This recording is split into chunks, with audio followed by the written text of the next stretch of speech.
O empate diante do Atlético Paranaense dentro do estádio Beira-Rio 2-2 faz com que o Internacional aumente ainda mais sua crise na temporada. São 8 jogos sem vitória no Campeonato Brasileiro e 12 na temporada. Tudo o que está acontecendo no vestiário colorado resultou na demissão de Magrão e agora o Internacional corre atrás de um diretor esportivo, executivo, coordenador técnico, enfim, o que será feito do vestiário colorado, a gente vai falar agora, principalmente porque tenho muitos bastidores a partir da coletiva do técnico Roger Machado e também do presidente Alessandro Barcelos. Vamos falar sobre tudo isso? Então tu sabe, fica comigo depois da vinheta.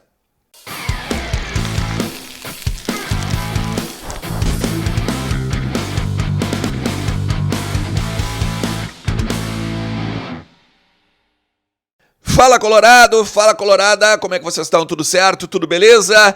Bora lá falar do Internacional e atualizar as informações do nosso clube, entender um pouquinho do que está acontecendo lá no Beira-Rio, também no CT, morada dos Quero-Queros e os corredores do nosso clube. Fica comigo até o final do vídeo, te inscreve também no canal, porque ajuda pra caramba o meu trabalho e deixa teu like, que também me ajuda pra caramba, o teu like me leva mais longe. Compartilha nos teus grupos, bota lá nas tuas redes sociais, me marca inclusive, vamos trocar uma ideia ao longo de todo o dia aí. KTO é a minha parceira aqui, KTO.com, te dá 20% de bônus no teu primeiro depósito. Ontem fiz uma dupla, né?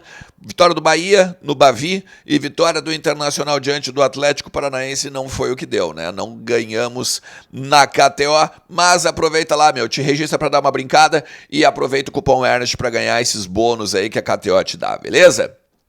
Gente, se a gente falar do jogo rapidinho, eu acho que a gente tem alguns pontos destacáveis, tá? Essa semana de treinos que o Roger teve cheia foi prejudicada, e aqui eu digo por quê.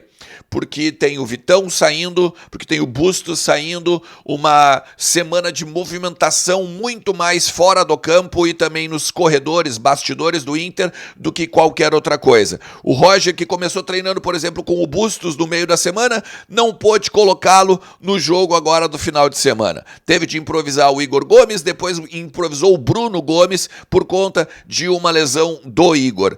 E aí tem também o meio-campo, em que praticamente o Thiago Maia voltando de uma lesão teve que sair, aí foi-se o boi com as cordas, né? O Rômulo jogou muito mal, o Bruno Henrique basicamente sozinho ali, tinha que carregar um piano, também obviamente não foi bem, e a gente tem uma questão importante também, talvez para destacar, e não só importante, mas principalmente de alento, que o nome dessa característica ou desse predicado que eu estou falando está em Gabriel Carvalho. Um menino de 16 anos que basicamente chama a responsabilidade do jogo. No primeiro tempo, mais pelo lado direito e depois no segundo tempo pela parte centralizada, caindo também um pouco mais pela direita. Principalmente porque não tínhamos o corredor, né? Não tínhamos um lateral de ofício ali. O Atlético Paranaense jogou sempre às costas do Bernabé, porque o Bernabé era o cara da concatenação de jogadas com o Wesley, um cara que avançava mais, um cara que tentava um pouco mais o ataque e aí deixava a zaga desguarnecida. E foi ali, inclusive, que fez os seus gols no estádio Beira-Rio. Só que daí, depois de tudo isso, o técnico Roger Machado, que inclusive ele fala, né, sobre essa semana conturbada que o Inter teve nos bastidores, fora, né, das quatro linhas, como eu disse, ele espera, né, que chegue pelo menos 2 laterais e que venham reforços, além do Bruno Tabata, que vai ser apresentado agora na parte da manhã, o Agostinho Rohel, um cara interessante na zaga, jogador alto, ganha boa parte das bolas pelo alto, ganha também pelo chão, claro, mas ele consegue botar o corpanzil, né, ele tem 1,91 m como favorável, né, nessas questões de disputa de bola. Mas agora a gente pode falar sobre o bastidor, principalmente da demissão do Magrão.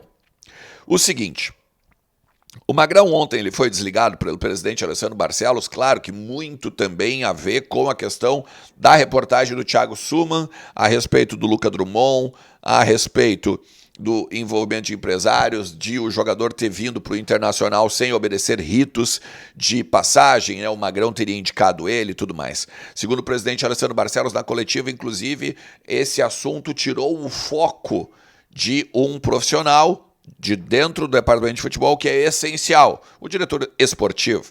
E a partir dali, o Magrão tendo de ir em boletim, em delegacia, fazer boletim de ocorrência, ter de acionar advogados, ter de recolher provas, ter que buscar conversas de WhatsApp para mostrar que está errado, que está certo, né? Se defender como um todo, isso tirou o foco deste funcionário, né? Ou deste integrante do departamento. Sim e não. Sim, porque eu concordo com o presidente, isso tirou o foco do Magrão. Só que o diretor esportivo do Internacional, ele não quis que o fato envolvendo o filho dele fosse preponderante em cima de toda a história, né? Porque há um áudio que o Suman revelou, né, que o filho dizendo, eu tenho que só falar com o presidente e tal, meu pai já autorizou eu jogar, e tá todo mundo dentro do clube rechaçando que o jogador de futebol, lateral esquerdo, Pedro, que é o filho do Magrão, jogaria no Inter. O presidente nega que teria aceito, o próprio Magrão mostrou, né, que isso também não aconteceria e tudo mais. Só que o Magrão, ele não queria expor o filho. O Magrão, ele entregou o cargo, ele botou o cargo à disposição do presidente e disse, me demite porque está chegando na minha família e eu não quero prejudicar a minha família, eu não quero que essa história chegue, né, a impedir algo na carreira do meu filho. Ele é um jogador de futebol, jogou aqui no Brasil, ele estava agora jogando nos Estados Unidos, tá? Então ele ainda tem, é um moleque, eu não tenho certeza, não, acho que uns 20 anos ele tem, tá?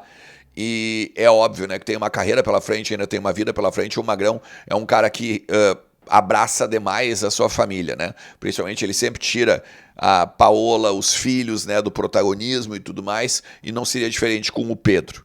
O que acontece agora?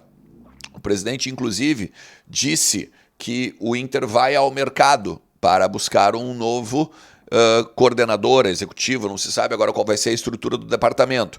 Uma vez que o Magrão, por exemplo, tá, ele nem participa da reunião após o jogo. Ele quando o presidente vem, quando o Roger, na verdade, vem para dar a coletiva, vem o presidente, vem o Bisol, que é o novo vice de futebol, vem integrantes do conselho de gestão, alguns outros vice-presidentes de outras áreas, e o Magrão não aparece. E ali já começa o zum de que ele seria demitido. Eu recebo a informação, em meio à coletiva do Roger, de que o Magrão sequer participou da reunião após o jogo. E aí, a partir dali, já se sabia, então, que o Magrão não seria mais o diretor esportivo do Internacional. Na coletiva, eu fiz uma pergunta para o presidente Alessandro Barcelos em qual o meia-culpa que ele, Barcelos, faz a partir desses 4 anos, praticamente, de insucessos dentro do departamento de futebol. E aí ele, obviamente, se sentiu ofendido porque eu disse que é praticamente um estelionato eleitoral, uma vez que ele se elegeu dizendo que a categoria de base tinha um bom trabalho e ele demite o Gustavo Grossi em janeiro.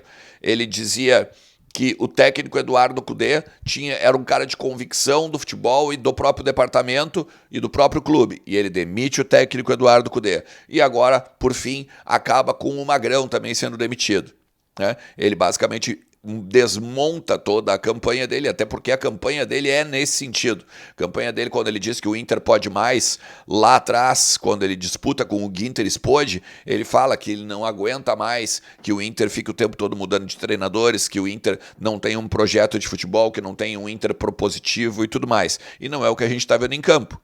Então, quando ele se sente, ele diz que eu gostaria de likes. E se mesmo que isso fosse verdade, eu lastimo, na verdade, que ele, em vez de pensar que ele teve que improvisar 2 laterais direitos em um jogo, que ele não teve agora na janela de transferências ainda jogadores apresentados, sendo que a janela está há 1 mês aberta. Tem jogadores falando para a imprensa abertamente que querem deixar o clube, que é o caso do Maurício, o caso do Arangues, agora o Bustos e, por último, o Vitão, que está indo para a Espanha para ser apresentado pelo Real Betis. Sem contar ainda todo o clima ruim que os próprios funcionários do clube e alguns pares da gestão dele, inclusive, falam nos bastidores em off. Então, eu acho que antes dele pensar na questão de se eu ou qualquer outro jornalista quer like, ele deveria pensar na incompetência da sua gestão, que hoje, com mais de um mês de janela aberta, tem de um lateral direito ser improvisado 2 vezes num campo e principalmente, né, o Inter com 2 reforços em áreas que praticamente são importantíssimas do clube. Uma na zaga, porque praticamente temos uma defesa esfacelada, e o meio-campo, uma vez que perdemos o Maurício e o Arangues. Se tu chegou até aqui, te agradeço demais. E bora lá continuar falando do Internacional, porque agora são os desdobramentos em cima do futuro do Internacional e talvez, principalmente, né, e a gente espera muito que acabe essa crise de uma vez. Valeu, forte abraço, tchau!